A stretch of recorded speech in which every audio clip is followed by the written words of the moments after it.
కలిసి చదువుదాం. రోమీయులకు రాసిన పత్రిక 4వ అధ్యాయం. లేడీస్ 17 చదువుతారు, జెంట్స్ 18 చదువుతారు. అట్లా చివరిదాకా చదవండి. ఫస్ట్ లేడీస్ గట్టిగా.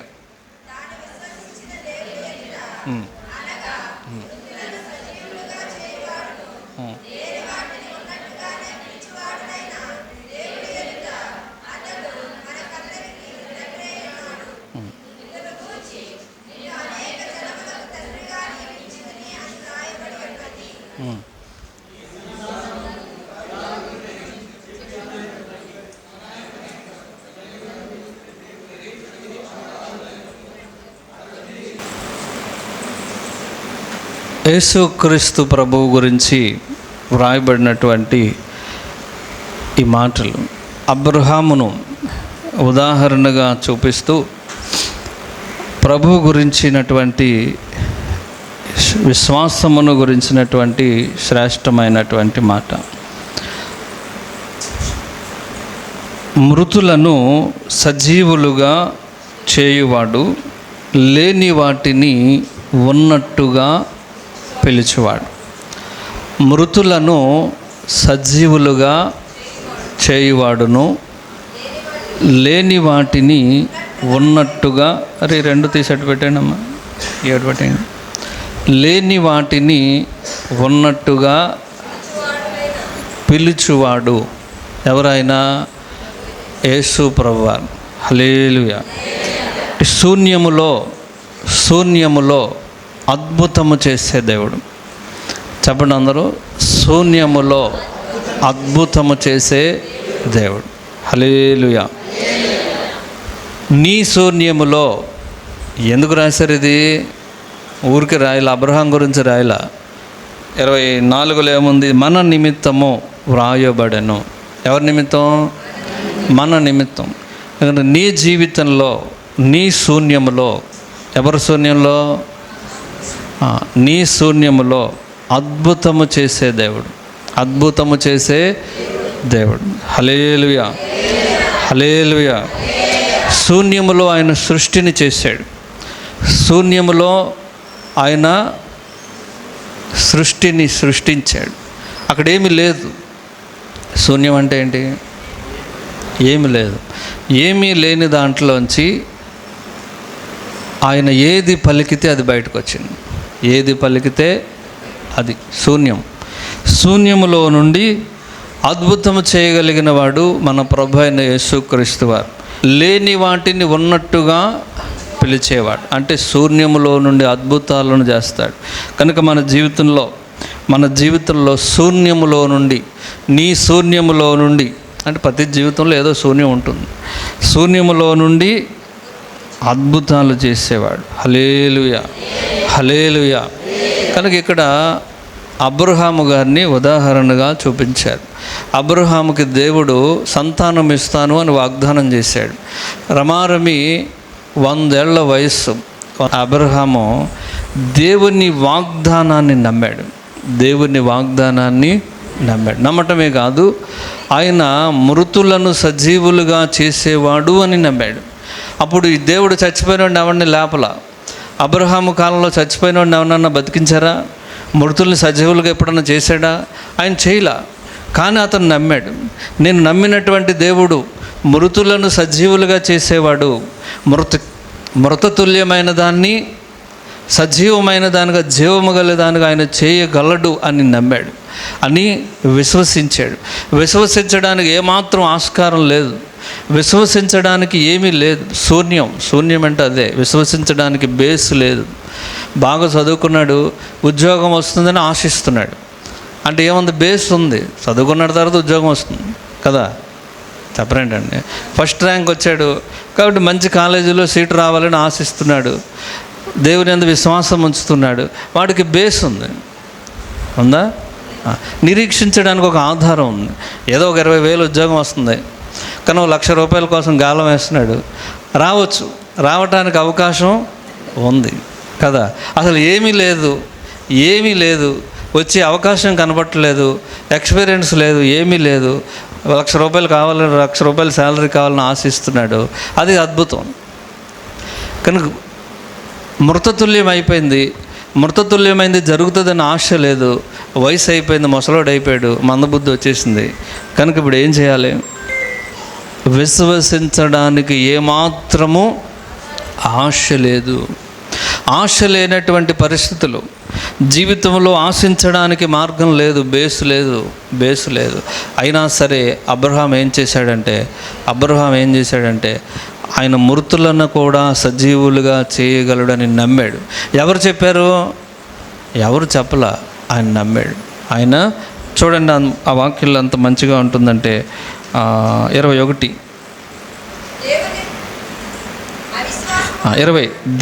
అవిశ్వాసము వలన అది అతను మృతతుల్యమైనట్టు ఆలోచించాడు. చూడండి 19లో చివరిలో ఏముంటుంది? 100 ఏండ్ల వయస్సు, తన వయస్సును చూసుకున్నాడు, తన శరీరాన్ని చూసుకున్నాడు. అప్పుడు అతనికి ఏమొచ్చింది? అవిశ్వాసం వచ్చింది. మళ్ళీ మనం చూసుకుంటే ఏమొస్తుంది? ఇంకేమవుతుంది? అది రాకపోతే అవిశ్వాసం వచ్చింది. ఒకసారి తను తాను జ్ఞాపకం చేసుకున్నాడు. ఇప్పుడు నా వయసు ఎంత? నా వయసు కాదు, అబ్రహాం వయసు ఎంత? 100 సంవత్సరాలు. ఇప్పుడు మనకు అంత అవసరమా ఈ ముసలోడికి అని ఒక ఆలోచన వచ్చింది. దేవుడు చెప్పాడు కానీ ఇది జరుగుతుందంటావా? జరగడానికి నా శరీరం సహకరిస్తుందా? వయసు ఎక్కువైపోయింది, మృతతుల్యం అయిపోయింది. కాబట్టి ఏమొచ్చింది? ఇప్పుడు అవిశ్వాసం వచ్చింది. అయితే ఇప్పుడు చేయమంటున్నాడంటే అవిశ్వాసము వలన దేవుని వాగ్దానము గురించి అవిశ్వాసం వచ్చినా సరే అతను సందేహించలేదు. అవిశ్వాసం వచ్చింది, ఇది జరగదు, కానీ దేవుడు చెప్పాడు కదా, దేవుని వాగ్దానాన్ని నమ్మాడు. హల్లెలూయా. అతనికి కూడా అవిశ్వాసం వచ్చిందా రాలేదా? వచ్చింది. అండ్ అబ్రహాముకి అవిశ్వాసం వచ్చిందా? వచ్చింది. మనిషి కాబట్టి వస్తుంది, మనుషులకి వస్తుంది. జంతువులకి మనసు ఉండదు కాబట్టి అట్లా గొడవ లేదు. హల్లెలూయా. అవిశ్వాసం వచ్చింది. చెప్పండి, ఏమొచ్చింది? అవిశ్వాసం వచ్చింది. అయినా సరే సందేహింపక దేవుని మహిమపరిచి ఆయన వాగ్దానమును సమర్థుడని రూఢిగా విశ్వసి, ఇది చేయడానికి ఆయన సమర్థుడు. అది విషయం. హల్లెలూయా. జరగటానికి ఆస్కారం లేదు. నాకేమో వయస్సు లేదు, ఓ పక్కన మృతతుల్యం, జీవము లేదు. ఏమాత్రం ఆశపడడానికి ఆధారం లేదు. ఆశపడడానికి ఆధారం ఉండాలి కదా, కనీసం మినిమం ఆధారం లేదు. అయినా సరే అతను అంటాడు, నేను నమ్ముకునేవాడు ఇది చేయగలడని రూఢిగా విశ్వసించి ఆ విశ్వాసము వలన బలము పొందెను. హల్లెలూయా. ఇది ప్రాముఖ్యమైన మాట. ఆ విశ్వాసము వలన అతనికి బలం వచ్చింది. బలం ఎక్కడి నుంచి వచ్చింది? విశ్వాసపు బలం. విశ్వాసము వలన బలం వచ్చింది. అతను రూఢిగా నమ్మాడు. ఎవరిని నమ్మాడు? దేవుణ్ణి నమ్మాడు. ఈ విషయం గుర్తుపెట్టుకోవాలి. హల్లెలూయా. అతను చేయటానికి సమర్థుడని. ఎవరు సమర్థుడు? దేవుడు. యేసు ప్రభు సమర్థుడు. ఆయన మృతులను కూడా సజీవులుగా చేయగలడు. కాబట్టి వయసుతో పనే ఉంది. దేవునికి అసాధ్యమైనది ఏముంది? దేవుడు చేస్తాడు అని ఆయనను బట్టి నమ్మాడు. హల్లెలూయా. తనను బట్టి అవిశ్వాసం వచ్చింది, దేవునిని బట్టి నమ్మాడు. ఆ విశ్వాసమును బట్టి అతనికి బలం వచ్చింది. హల్లెలూయా. ఇది విషయం. శూన్యములో నుండి ఆయన అద్భుతములు చేస్తాడు. శూన్యం, ఆశించడానికి ఆధారం లేనప్పుడు దేవుని మీద ఆధారపడడం. ఇప్పుడు బండి కొనాలి, మీ సాక్షి విన్నారు. బండి ఎంతో కొంత ఉండాలి కదా, ఎంతో కొంత ఉంటే మిగిలింది ఏ ఫైనాన్సో పెట్టుకోవచ్చు. మొత్తం మీరే ఇవ్వండి అంటే ఎవరో ఇస్తారు. మనకి ఏమీ లేనట్టు కనబడుతుంది. మనకేం కనబడుతుంది? ఏమీ లేదు, ఇక్కడ ఏమీ లేదు అనిపిస్తుంది. కనుక ఏమీ లేదు. ఏమీ లేని దాంట్లో నుంచి నీవు ఆశించిన దానిని నీకు ఇవ్వడమే దేవుని అద్భుతం. హల్లెలూయా, హల్లెలూయా. ఆదికాండం 1వ అధ్యాయం 1వ మాట చదువుదాం. చాలా మంచి మాట. ఆదికాండం 1వ అధ్యాయం 1వ మాట. ఆది యందు దేవుడు భూమి ఆకాశములను సృజించాడు. భూమి నిరాకారముగా శూన్యముగాను చీకటి అగాధ జలముల పైన. మొదటి వచనంలో 4 విషయాలు మనకు కనబడతాయి. 4 విషయాలు. మొదటిది చెప్పండి. నిరాకారం. భూమి ఎట్లా అయిపోయిందంట? నిరాకారం, నిరాకారంగా అయిపోయింది. రెండవది శూన్యం, ఏమీ లేదు, శూన్యముగా మారిపోయింది. మూడవది చీకటి కమ్మింది, చీకటి. మూడవది ఏంటి? చీకటి. నాలుగవది అగాధం, అగాధం, భయంకరమైనటువంటి అగాధం. యెషయా గ్రంథంలో ఉంటుంది, ఇప్పుడు చదవలుతురండి. యెషయా గ్రంథంలో ఉంటుంది, నిరాకారముగా ఉండుటకు ఆయన భూమిని చేయలేదు అన్నట్టు. భూమిని ఎందుకు చేశాడు ఆయన? ఒక పర్పస్ మీద చేశాడు. కానీ అది ఎట్లయిపోయింది? నిరాకారంగా మారిపోయింది, నిరాకారంగా మారిపోయింది. హల్లెలూయా. సాతాను వాడి దూతలు కలిసి ఆకారాన్ని పాడు చేశారు, నిరాకారముగా మారిపోయింది. హల్లెలూయా, హల్లెలూయా. ఈ 4 విషయాలు ఇవి మన జీవితాల్లో కనిపించేటువంటి విషయాలు. శూన్యం, నిరాకారం, చీకటి, అగాధం. హల్లెలూయా. కనుక మానవ జీవితాల్లో ఈ విధంగా అయిపోతూ ఉంటాయి. ఈ 4 విషయాలు మీకు చెప్పి ముందుకెళ్తాను నేను. మొదటిది నిరాకారం. సాతాను నిరాకారాన్ని తెచ్చిపెట్టాడు మనుషులకి. ఏం తెచ్చిపెట్టాడు? నిరాకారము అంటే ఆకారం కోల్పోవటం. ఆకారం అవుట్ ఆఫ్ ఆర్డర్ అంటారు. అవుట్ ఆఫ్ ఆర్డర్ అంటే క్రమాన్ని కోల్పోవటం. ఒక క్రమబద్ధంలో ఉండవలసింది, షార్ట్గా చెప్తాం మీకు, ఒక క్రమముగా ఉండవలసింది క్రమాన్ని కోల్పోవటం. ఆదాము గురించి చెప్పబడింది, అతను నిరాకారుడైపోయాడు అని రాయబడింది. నిరాకారం అయిపోయాడు, ఏమైపోయాడు? బాగానే ఉన్నాడుగా కదా, బాగానే ఉన్నాడుగా, బాగా లేడు. దేవుని స్వరూపాన్ని పోగొట్టుకున్నాడు. పిచ్చి రూపం వచ్చింది, మనం చూడలేదు కాబట్టి మనకు తెలియదు. అప్పుడు ఎట్లా ఉండేవాడు? దేవుని మహిమతో ఉండేవాడు, దేవుని మహిమతో ఉన్నవాడు. ఇప్పుడు మహిమ పోయి పిచ్చి రూపం వచ్చింది. అతనికి బాగానే ఉంది అనుకుంటున్నాడు, అతనికి బాగానే ఉన్నాను అనుకుంటున్నాడు. అప్పుడు సింహం వచ్చి తోక ముడిసి ఆదాము చుట్టూ తిరిగేది. దేవుని మహిమను పోగొట్టుకున్న తర్వాత వీడిని తినేద్దామని ట్రై చేస్తుంది, వీడిని చంపుదామని ట్రై చేస్తుంది. ఏం తేడా వచ్చింది దానికి? సాతాను గాడు ఏమన్నా వెళ్ళి తినేను అని చెప్పాడా? చెప్పలా. ఎందుకు? దానికి రూపం మారిపోయింది. మనోడు రూపంలో తేడా వచ్చింది, రూపం కోల్పోయాడు, నిరాకారుడైపోయాడు. హల్లెలూయా. కనుక సాతాను మన జీవితాల్లో మనకున్నటువంటి దేవుడిచ్చిన ఆకారాన్ని పోగొట్టేశాడు, నిరాకారుడిగా మారిపోయాడు. దేవుడు ఇప్పుడు నిన్ను సరైన ఆకారంలోనికి తీసుకొని రావాలి. హల్లెలూయా. ఆర్డర్ పోయింది. కుటుంబాల్లో చూడండి, పెద్ద చిన్న లేకుండా ఇష్టానుసారంగా ప్రవర్తించే వాళ్ళు ఉంటారు చూసారా? ఇది నిరాకారం. అంటే అది నిరాకారం. వరుస వాయులు లేకుండా భయంకరమైన పాపాల్లో జీవిస్తూ ఉంటారు చూసారా?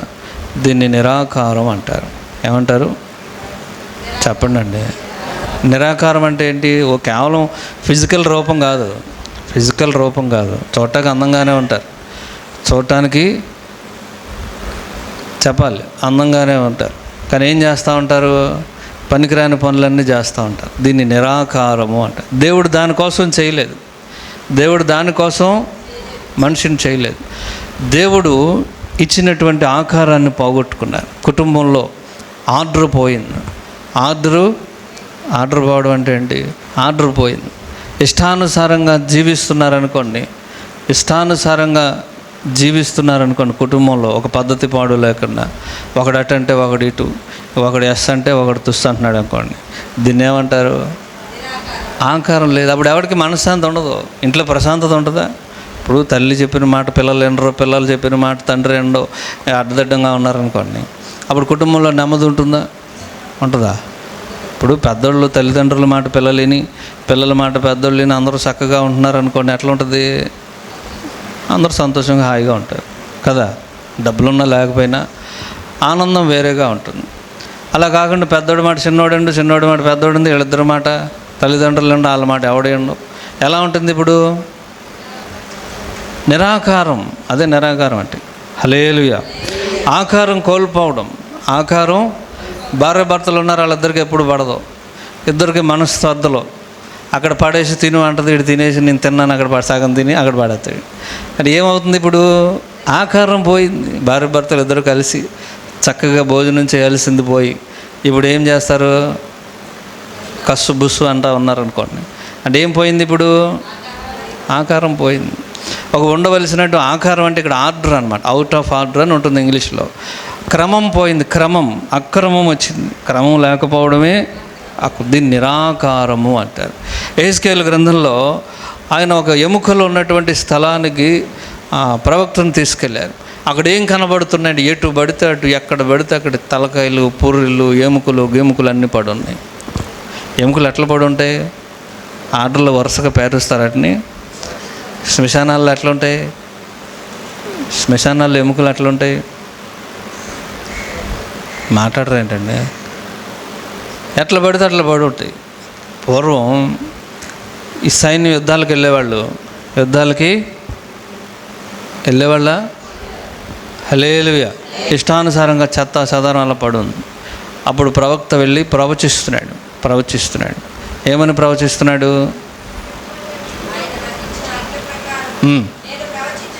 ఆయన వెళ్ళి ప్రవచించి చెప్పు, ఆ ఎముకలతో మాట్లాడు.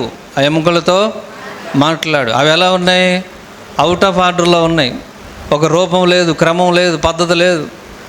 ఎండిపోయిన ఎముకలకి పద్ధతి అట్ట వస్తుంది కదా? వస్తుందా? చెప్పండి అండి.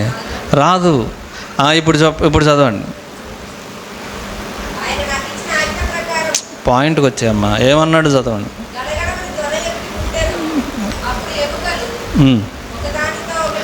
దాని ముందు ఏమన్నాడు?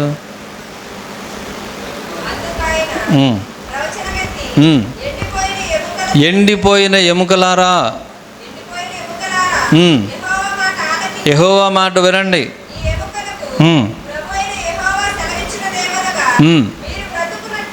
మీరు బ్రతుకున్నట్లు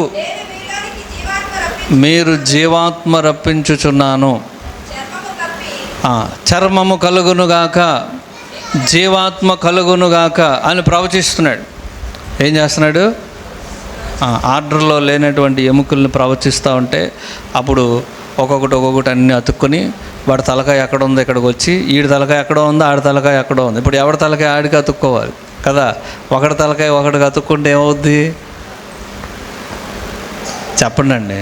ఇప్పుడు 100 మంది ఉన్నారు, 100 తలకాయలు ఉంటాయి. ఇప్పుడు ఎవరి తలకాయ ఆడికి అతుక్కోవాలా? పక్కోడి తలకాయ పక్కోడికి అతుక్కోకూడదుగా. ఎవరిది ఆడికి అతుక్కోవాలి. ఎవడి కాలు ఆడికే, అది క్రమం. ఎవడి కాలు ఆడికే. ఇప్పుడు ఎవడి తలకాయ వాడి దగ్గరికి వచ్చేస్తుంది, ఎవడి ఎముక వాడి దగ్గరికి వచ్చేసింది, ఎవడి కాలు వాడి దగ్గరికి వచ్చేస్తుంది.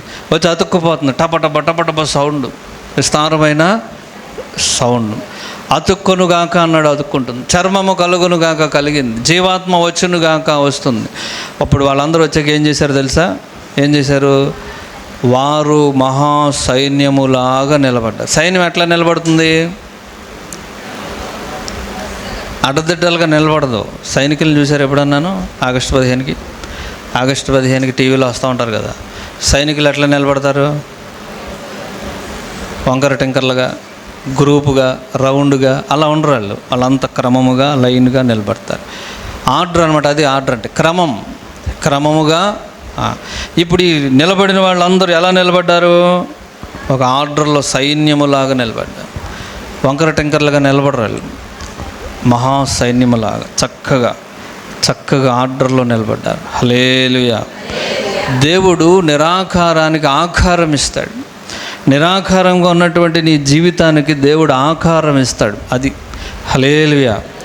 మొదటిది ఏంటంటే నిరాకారం. మన జీవితాల్లో ఆకారాన్ని పోగొట్టుకున్నారు. ఆకారాన్ని, ఒక ఆర్డర్ని, క్రమాన్ని మీరు పోగొట్టుకున్నారు చాలామంది.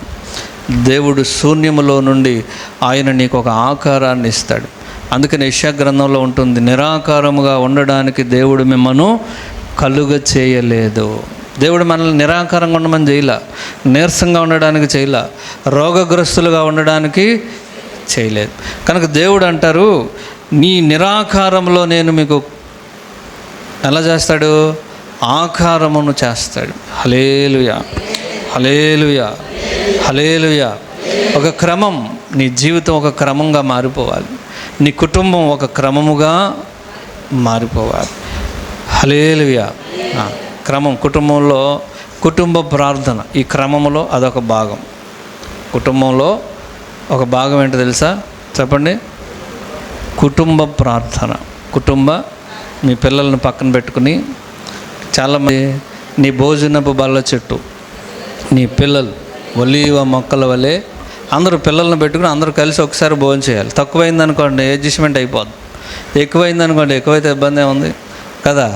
అదే కనుక ఒక్కొక్కడు చేసాడు అనుకోండి, చివరోడికి ఉండదు. మళ్ళీ చివరోళ్ళకి ఒక్కరి కోసం వండుకుంటారా? మరి ఇంకేం వండుతాంలే అని పడుకుంటారు.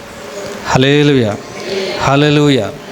కానీ నిరాకారం అయిపోతున్నటువంటి జీవితాలను, శూన్యాన్ని దేవుడు ఆకారములోనికి తీసుకువస్తాడు. కనుక ప్రభువుని అడగాలి, ప్రభువున కార్యము చేయండి, కార్యములు జరిగించండి. దేవుని కార్యాలను ఆశించాలి. ఆకారం రావడానికి అవకాశం లేదు. ఎముకలు, ఎండిపోయిన ఎముకలు ఆకారం వచ్చే అవకాశం ఉందా? దేవుడు ఆ ఉదాహరణ ఎందుకు చూపించారు? ఆ ఎముకలకి ఆకారం వచ్చే అవకాశం ఉందా? లేదు. దేవుడు అటువంటి దాన్నే చేసినప్పుడు, అటువంటి దానికి ఆకారం ఇచ్చినప్పుడు దేవుడు మన జీవితానికి ఆకారం ఇవ్వలేడా అని దేవుని మీద మనకి బలమైన విశ్వాసం రావాలి. ఆ విశ్వాసము ద్వారా నీకు బలం వస్తుంది. ఆ విశ్వాసము ద్వారా బలం వస్తుంది. శూన్యం అంటే ఏమీ లేకపోవడం, ఖాళీ, ఏమీ లేదు. ఏమీ లేని దాంట్లో నుంచి దేవుడు అద్భుతాలు చేయగలడు. ఏమీ లేనప్పుడు నువ్వు నమ్మటానికి ఆస్కారం లేదు. నీకు నమ్మడానికి ఆస్కారం లేదు. అలా నమ్మటానికి ఆస్కారం లేనప్పుడు కూడా చేసేదాన్ని శూన్యములో నుండి చేయడం. ఆయన లేని దాన్ని ఉన్నట్టుగా పిలుస్తాడు. ఇస్సాకు లేడు, ఇస్సాకు అప్పటికి లేడు. నువ్వు ఇస్సాకు అని పేరు పెడతావు. ఎక్కడున్నాడు అప్పటికి? పుట్టలేదు. అది దేవునిలో ఉన్నటువంటి గొప్పతనం. లేని దాన్ని ఉన్నట్టుగా పిలుస్తాడు. ఇప్పుడు నీకేదో కావాలి, ఉద్యోగం కావాలి, లేదంటే ఏదో కావాలి, అది లేదు, వచ్చే అవకాశమే లేదు, నమ్మటానికి ఆస్కారం లేదు. దాన్ని నీవు నమ్మాలి. దాన్ని నీవు శూన్యములో నుండి, నీ శూన్యంలో నుండి దేవుడు నీకు అద్భుతం చేస్తాం అంటారు దీన్నే. నీ శూన్యములో నుండి దేవుడు అద్భుతం చేయగలడు. అది నీ విశ్వాసం మీద ఆధారపడి ఉంటుంది. నీ శూన్యం, మన శూన్యం ఎవరికి కనబడుతుందో ఆయనకే కనబడుతుంది. మన శూన్యాన్ని మనం చూసుకోలేం. మన హృదయాలు, కొంతమంది హృదయాలు శూన్యంతో ఉంటాయి, అందుకనే వాళ్ళు దిగాలుగా ఉంటారు. వాళ్ళ హృదయం అంతా శూన్యం, ఆశ లేని జీవితం. కీర్తనల గ్రంథంలో ఉంటుంది, ఆశ లేని జీవితం నేను గడపవలసి వచ్చింది. యోబు గ్రంథంలో ఉంటుంది, ఆశ లేని దినములు నేను గడపవలసి వచ్చింది. ఆశ లేదు, దీన్ని శూన్యం అంటారు. హృదయములో శూన్యం, ఏదో పోగొట్టుకున్నట్టు, ఏదో లేనటువంటి జీవితం, ఏదో పోగొట్టుకున్నట్టు, సంతోషం లేని జీవితం, దీన్ని శూన్యం అంటారు. హల్లెలూయా. సార్ అందరూ హల్లెలూయా చెప్పండి. హల్లెలూయా. శూన్యములో ఉన్నటువంటి మన జీవితాలు, మీ కుటుంబాలు, వ్యక్తిగత జీవితాలు, ఈ శూన్యాన్ని దేవుడు వెలుగుతో నింపుతాడు. ఆయన వెలుగుతో నింపుతాడు. శూన్యంలో దేవుడు ఏం చేశాడు? వెలుగు కలుగుగాక అన్నాడు. వెలుగు వచ్చింది. ఈరోజు మన హృదయాలు శూన్యంతో ఉంటే, మీరు శూన్యంతో, నిరాశతో ఉంటే, నిరాశలో ఉంటే దేవుడు ఏం చేస్తాడు తెలుసా? ఆయన వెలుగుతో నింపుతాడు. అట్టి విశ్వాసం మనం ఉంచాలి. హల్లెలూయా, హల్లెలూయా చెప్పండి. హల్లెలూయా. కనుక చీకటి, మూడవది చీకటి. ఇంకెక్కువ చెప్పలేను, టైం అవుతుంది కదా. మూడవది ఏంటి? చీకటి. మొదటి నిరాకారాన్ని దేవుడు ఆకారం ఇస్తాడు. రెండవది శూన్యం. ఏమీ లేనటువంటి పరిస్థితిలో నుంచి, ఏమీ లేని పరిస్థితిలో నుంచి ఉన్నతమైన పరిస్థితిలోనికి దేవుడు నడిపిస్తాడు. శూన్యములో నుండి అద్భుతాలు. అప్పుడు మనకు అనిపిస్తుంది, ఆశ్చర్యం అనిపిస్తుంది. అరే ఒకప్పుడు ఎలా ఉండేవాళ్ళమి, ఒకప్పుడు ఎలా ఉండేవాళ్ళం, రాత్రి కూడా మీకు చెప్పే కదా, పెంట కుప్పల మీద ఉన్నవాడిని అధికారులతో సమానంగా కూర్చొని జరిగే 2 కార్యాలు. ఒకటి లోకస్తులకు జరుగుతుంది, ఒకటి మనకి జరుగుతుంది. మనం ఎక్కడ ఉండాల్సిన వాళ్ళు ఎలా వచ్చాం అని మనం కృతజ్ఞతాభావంతో ఉంటాం. చూస్తున్నటువంటి అన్ని జిల్లు ఎక్కడి నుంచి ఎక్కడికి వచ్చాడరా బాబు, వీడి దేవుడు వీడికి తోడున్నాడని వాడు మనకు భయపడతారు. హల్లెలూయా. వాళ్ళు ఎందుకు భయపడతారు? మనకు భయపడరు. వీడి వెనక దేవుడు ఉన్నాడు, వీడి జోలికి వెళ్ళకూడదు, వీడి జోలికి వెళ్ళకూడదని వాళ్ళు భయపడతారు. కనుక దేవుడు శూన్యములో నుండి మన కొరకు అద్భుతాలు చేస్తాడు. అంటే మనకు బేస్ లేదు, ఇలా అవుతాము అనే ఆస్కారం లేదు, ఇలా అవుతారు అనేటువంటి ఆలోచించడానికైనా ఆలోచన ఉండాలిగా, ఆలోచన ఉండదు. ఎందుకంటే మనకి బేస్ లేదు. హల్లెలూయా. నిరాకారం ఆకారాన్ని ఇస్తాడు, శూన్యములో అద్భుతాలు చేస్తాడు. మూడవది చీకటి. మూడోది ఏం కమ్మింది? చీకటి. కుటుంబాల్లో చీకటి కమ్మింది. అంటే ఏంటి అర్థం? చీకట్లో వెళ్తున్నారనుకోండి, చీకట్లో వెళ్తున్నారు, నీ ముందు ఎవడు వెళ్తున్నాడో తెలియదు, వెనక ఎవడొస్తున్నాడో తెలియదు. అప్పుడు ఏమవుతారు? గుంటలో పడవచ్చు, దేంట్లో అయినా పడవచ్చు. చీకట్లో నడిచేవాడు ఎట్లా నడుస్తాడో తెలియదు. ఇష్టానుసారంగా కొంతమంది జీవిస్తూ ఉంటారు. దేవుని భయం లేదు. ఎందుకు లేదు? వాడు కనపడితేగా. చీకట్లో ఉన్నవాడికి దైవ భయం ఉండదు. చీకట్లో ఉన్నవాడు ఎక్కడ పడతాడో తెలియదు, వెనక ఎవరున్నారో తెలియదు, ముందు ఎవరున్నారో ఇష్టానుసారంగా జీవిస్తూ ఉంటాడు. తను ఏదో అనుకుంటాడు, అదే కరెక్ట్ అనుకుంటాడు, రెచ్చిపోతూ ఉంటాడు. సౌలు అనేటువంటి ఆయన పౌలు గారు మిట్ట మధ్యాహ్నం అతను గుర్రం వేసుకుని వెళ్ళిపోతున్నాడు. దైవ దర్శనం కలిగింది, దేవుని వెలుగు అతన్ని దర్శించింది. ఆడు ఉన్నదే మిట్ట మధ్యాహ్నం ఏం కలిగింది? వెలుగు కలిగింది.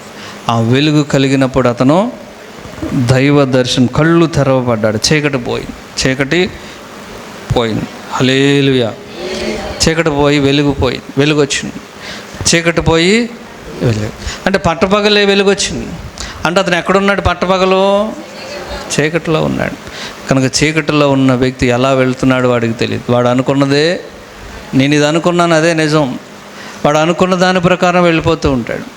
ఒకడు తన ఎదుట తను ఉంచబడిన మార్గము అతనికి సరైనదిగా కనబడుతుంది, తుదకది మరణానికి తీసుకెళ్తుంది. హల్లెలూయా. పక్కన మీలాంటోళ్ళు నాలాంటోళ్ళు వెళ్ళి అలా చేయకూడదని చెప్పిన వాడు వెండో ఎలాగే చెప్తారు, ఇలాగే చెప్తారు, మందే కరెక్టు అనుకుంటాడు. చీకటిలో ఉన్నవాడు ఇదే కరెక్టు అనుకుంటాడు. కనుక చీకటిలో ఉన్న వాళ్ళ మీద వెలుగు ప్రకాశించాలి. హల్లెలూయా. కనుక మనకి దైవ దర్శనం కావాలి. చీకటిలో ఉన్న వాళ్ళకి వెలుగు కావాలి. చీకటిలో ఉన్న వారి మీద ఆయన వెలుగును ఆయన అనుగ్రహిస్తాడు. హల్లెలూయా. నాలుగవది అగాధం. చాలామంది అగాధంలో కూరుకుపోయారు. ఆర్థిక పరిస్థితులు లోతుకు తీసుకెళ్ళిపోయినాయి. ఇక ఇందులోంచి బయటకు రావడం కష్టమే అని జనాలు ఆత్మహత్యలు చేసుకుంటున్నారు. ఈ ఆర్థిక పరిస్థితులు బాగలేదు, అగాధంలో కూరుకుపోయారు.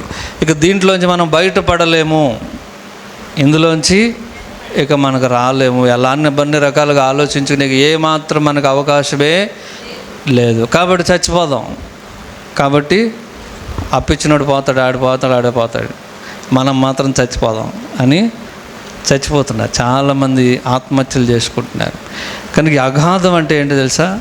కూరుకుపోతున్నారు. ఆర్థిక పరిస్థితుల్లో కూరుకుపోతున్నారు, అగాధాల్లో కూరుకుపోతున్నారు. కొంతమంది అనారోగ్యాల్లో కూరుకుపోయి ఈ రోగం పోదు, ఈ అనారోగ్యం తగ్గదు, ఈ అనారోగ్యంతో బాధపడే కంటే చచ్చిపోతేనే బెటరు అని చచ్చిపోతున్నారు. దేవుని వాక్యం ఏం చెప్తుందో తెలుసా?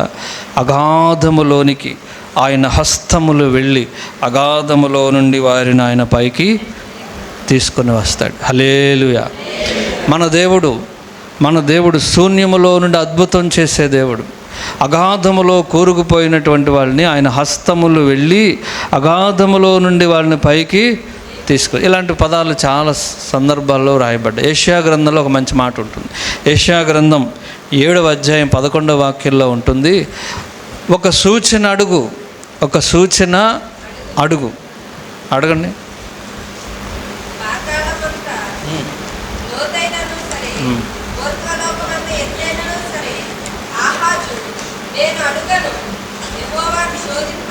హల్లెలూయా. దేవుడు అంటారు, ఒక సూచన అడుగు, అది పాతాళమంత లోతైనా సరే నేను పైకి తీసుకొస్తా. పాతాళమంత లోతులోనే తీసుకొచ్చినాడు. ఈ కోత అంత లోతులోంచి ఆయన తీసుకురాలేడు. తీసుకొస్తాడో తీసుకురాలేడా చెప్పాలి అందరూ. అది మనం నమ్మాల్సిన విషయం. హల్లెలూయా. కనుక చాలామంది కూరుకుపోయారు, ఈ చిన్న చిన్న లోతుల్లోంచి మనల్ని తీసుకురాలేడా అనేటువంటి గొప్ప విశ్వాసములోనికి మనం రావాలి. ఆ విశ్వాసము మిమ్మల్ని బలపరుస్తుంది. అబ్రహాముకి విశ్వాసం ఏమిచ్చింది? బలం ఇచ్చింది. అబ్రహాముకి ఏమిచ్చింది? బలం ఇచ్చింది. హల్లెలూయా. కనుక నువ్వు ఎందులో కూరుకుపోయినా సరే, మనం ఎందులో కూరుకుపోయినా సరే, ఆయన గాయపడిన హస్తముల చేత ఆయన నిన్ను పైకి తీసుకొస్తాడు. హల్లెలూయా, హల్లెలూయా. కనుక శూన్యములో నుండి అద్భుతాలు చేసే దేవుడు. నీ శూన్యం ఏదైనా కావచ్చు, ఈ 4 ఏదైనా కావచ్చు. నీ శూన్యములో, నీ నిరాకారములో, నీ చీకటిలో, నీ అగాధంలో నువ్వు ఎక్కడ కూరుకుపోయినా సరే ఆయన అద్భుతము చేయగల దేవుడు. అద్భుతాన్ని ఆశించడానికి అవకాశమే లేదు. అద్భుతాన్ని ఆశించడానికి అవకాశం లేదు. అయినా సరే ఆయన అద్భుతం చేస్తాడని నమ్మడమే విశ్వాసం. అబ్రహాము ఆ విధంగా నమ్మాడు. మృతులను సజీవులుగా చేయగలిగిన వాడు, లేని వాటిని ఉన్నట్టుగా పిలుచువాడు అని నమ్మాడు. అసలు ఆయనకి ఏమి తెలుసు అని నమ్మాడు కదా. ఆయన ఎప్పుడూ మృతుల్ని సజీవులుగా అప్పుడు చేయలేదు. ఇప్పుడంటే మనకు తెలుసు, ఆయన యేసుప్రభువారు బోళ్ళంతమందిని సజీవులుగా చేశాడు. ఆయన చీకట్లో నుంచి ఎవరిని పిలవలా బయటికి. ఆ రోజుల్లో పిలిచాడా? మరి ఆయనకి ఎట్ట తెలిసింది? అదే నమ్మాడు. ఆయనకి ఎట్ట తెలిసింది? ఎవరు చెప్పారు? ఎవరు చెప్పలా. మనకు చెప్పినా నమ్మట్లా. ఇప్పుడు మనం నమ్మటానికి ఒక అవకాశం ఉంది. ఆయన మృతులను సజీవులుగా చేస్తాడు అంటే నువ్వు నమ్ముతావు. నమ్ముతావా? ఎందుకు నమ్ముతావు? బోళ్ళ మందిని చేశాడు ఆయన కదా. ఆ రోజుల్లో ఎవరికన్నా చేశాడా? చెయ్యకపోయినా విశ్వసించాడు. ఇప్పుడు మనం చేసినా విశ్వసించలేకపోతున్నాం. హల్లెలూయా, హల్లెలూయా. కనుక మనం నీ శూన్యమును అద్భుతం చేసే దేవుడు మనకున్నాడు అనేటువంటి ఒక బలమైన విశ్వాసం. ఆ విశ్వాసము నీకు బలమిస్తుంది. ఆ విశ్వాసము నీకు బలమిస్తుంది. హల్లెలూయా. ఇంకొక మాట, చిన్న మాట చెప్పి నేను ముగిస్తాను. 2వ రాజుల గ్రంథంలో 3వ అధ్యాయం 9వ వచనంలో నుండి ఒక 3 రాజులు యుద్ధానికి వెళ్తున్నారు. యెహోషాపాతు ఇంకా 2 రాజులు కలిసి ఎక్కడికి వెళ్తున్నారు అండి? రెస్టారెంట్కి వెళ్ళలా. ఎక్కడికి వెళ్తున్నారు? యుద్ధానికి వెళ్తున్నారు. యుద్ధానికి అన్నీ రెడీ చేసుకున్నారు, సైన్యాన్ని రెడీ చేసుకున్నారు. మోయాబు దేశం మీదగా, మోయాబు మీదకి వెళ్తున్నారా? యుద్ధానికి బయలుదేరారు. యుద్ధానికి వెళ్తూ ఉండగా దారి తప్పారు. ఏం తప్పారు? GPS లేదు కాబట్టి 3 రాజులు బయలుదేరారు. ఎక్కడికి? యుద్ధానికి.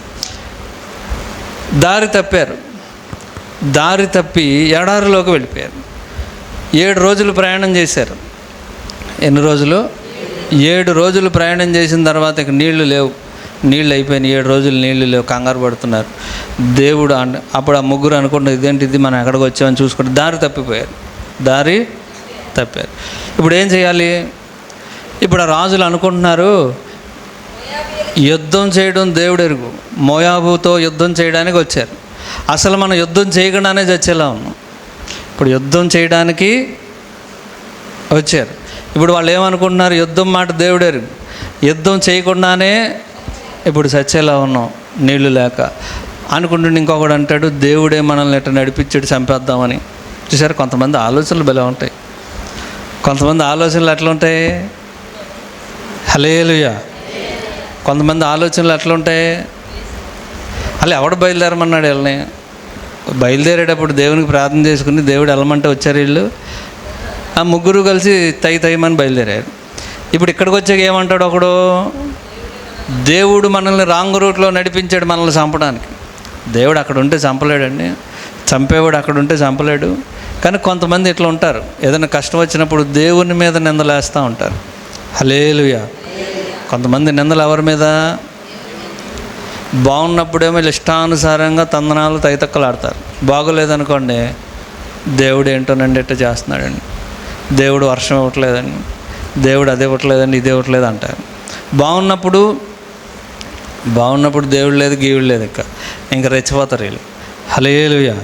ఈ రాజుగారులు కూడా అంతే. అలాగంటున్నాడు ఒకడు, దేవుడు మనల్ని చంపుదామని తీసుకొచ్చి ఈ లోపు యెహోషాపాతు అనే రాజుగారు అంటాడు, అరే ఇలా కాదు కానీ ఓ పని చేద్దాం, ఇక్కడ ఎవరైనా ఒక దైవజనుడు ఉన్నాడా ప్రార్థన చేయడానికి అని అడిగాడు. ఎడారిలో ఎవడుంటాడండి? ఎడారిలో ఎవడుంటాడు? అనగానే ఒక సైనికుడు డింగమని వచ్చాడు. ఒక ఆయన ఉన్నాడు. ఎడారిలో ఏం పని? ఈయనకి ఏం పనో తెలియదు మనకి. ఒక ఆయన ఉన్నాడు.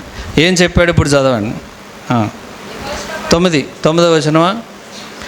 ఏలియా చేతుల మీద నీళ్లు పోస్తున్నటువంటి షాపాతు కుమారుడైన ఎలీషా ఇక్కడ ఉన్నాడు అని చెప్పాడు. చూడండి, సైనికులు చాలా మంచి సైనికులు ఉంటారు. ఆ సైనికుడు చెప్తున్నాడు, ఒక ఆయన ఉన్నాడండి, ఆయన ఎవరో తెలుసా? ఏలియా చేతుల మీద నీళ్లు పోసేటువంటి ఒక ప్రవక్త ఎలీషా ఉన్నాడు. హల్లెలూయా. ఈ ఎడారిలో ఆయన ఏం చేస్తున్నాడు? అప్పుడు యెహోషాపాతు అంటాడు, పదండి ఆయన దగ్గరికి వెళ్ళి ప్రార్థన చేయించుకు వెళ్ళారు. వెళితే ఆయన ఏం చేశాడంటే ఏదో సలహా చెప్పాడు. రేపు ఉదయం కల్లా నీళ్ళు వస్తాయి, గోతులు తవ్వండి. హల్లెలూయా. 16, 17, 18 మనం చదివితే ఏ సూచన లేదు. ఇప్పుడు నేను చెప్పాలనుకున్నది ఇది. వర్షం రావాలంటే ఏముండాలి? మబ్బులు ఉండాలి కదా. మబ్బులు లేవు, గాలి లేదు, ఏ సూచన లేదు. ఆయన అంటాడు, మీకు వర్షం వస్తుంది, నీళ్ళు తవ్వుకోండి, గుంటలు తవ్వుకోండి, దాంట్లో నీళ్ళు పడతాయి. వాళ్ళు అంటారు, ఇప్పటికే దాహంతో చచ్చేటట్టున్నాం, గొయ్యి తవ్వేమనుకో ఇంకా దాహం వేసి గోతులు పడి చేస్తే కదా. వినండి, అసలే దాహంతో చచ్చేటట్టున్నాం. ఇప్పుడు గోతులు తవ్వితే ఏమవుతుంది? ఇంకా దాహం పెరిగి ఆ గోతులోనే పడి చేస్తాం.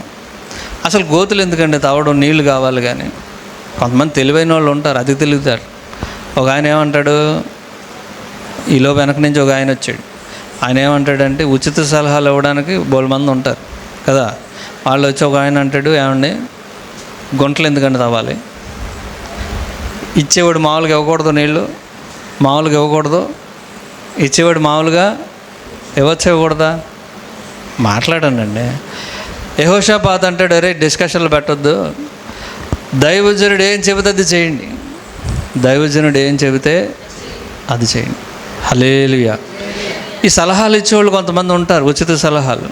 ఇలాగ ఎందుకు చేయాలి, అలాగెందుకు చేయకూడదు? రాజుగారు అంటాడు యెహోషాపాతు దగ్గర, ఏమి డిస్కషన్ పెట్టొద్దు, దైవజనుడు చెప్పాడు చేయండి. ఇంకొకడు వచ్చి అంటాడు, ఏమండి గాలి లేదు, వర్షం లేదు, ఏ సూచన లేకుండా నీళ్ళు ఎట్లా వస్తాయి? ఇదే శూన్యం అంటే. శూన్యములో నుండి అద్భుతం, ఇంక నేను దీన్ని వివరించాలనుకోవట్లే, మీకు అర్థమైందిగా. 18వ వచనం చదవండి, ఏం జరిగిందో. ఇది యెహోవా దృష్టికి అల్పమే.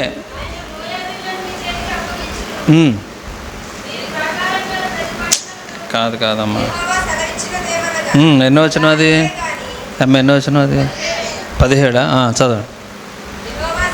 యెహోవా సెలవిచ్చినదేమనగా గాలియే గాని వర్షమే గాని లేకపోయినది. గాలి లేదు, వర్షం లేకపోయినా, ఏ సూచన లేకపోయినను మీరును మీ మందలను మీ పశువులను త్రాగుటకు నీళ్లతో నిండును. హల్లెలూయా. చూసారు ఎంత అద్భుతమైనటువంటి మాట. గాలి లేకపోవచ్చు, వర్షం లేకపోతే నీళ్ళు ఎట్లా వస్తాయి? వర్షం లేకపోతే నీళ్ళు ఎలా వస్తాయండి? మీరు చెప్పండి. వర్షం లేకపోతే నీళ్ళు ఎలా వస్తాయి? అది దేవుడు అంటారు, ఇది యెహోవా దృష్టికి అల్పం. యెహోవా దృష్టికి అల్పమే. వర్షం లేకుండా నీళ్ళు ఇవ్వగలిగిన దేవుడు, వర్షము లేకుండా నీళ్లు ఇవ్వగలిగిన దేవుడు. హల్లెలూయా. అర్థమైందా మీకు? వర్షం వస్తే నీళ్ళు ఎవడన్నా ఇస్తాడు. వర్షం వస్తే నీళ్ళు ఆటోమేటిక్గా వస్తాయి కదా. శూన్యం అంటే ఇదే, శూన్యం. వర్షం లేదు, గాలి, వర్షం వచ్చే అవకాశం ఎక్కడ కనబడుతులా. అయితే దేవుడు అంటారు, ఇది యెహోవా దృష్టికి అల్పమే, అల్పమే.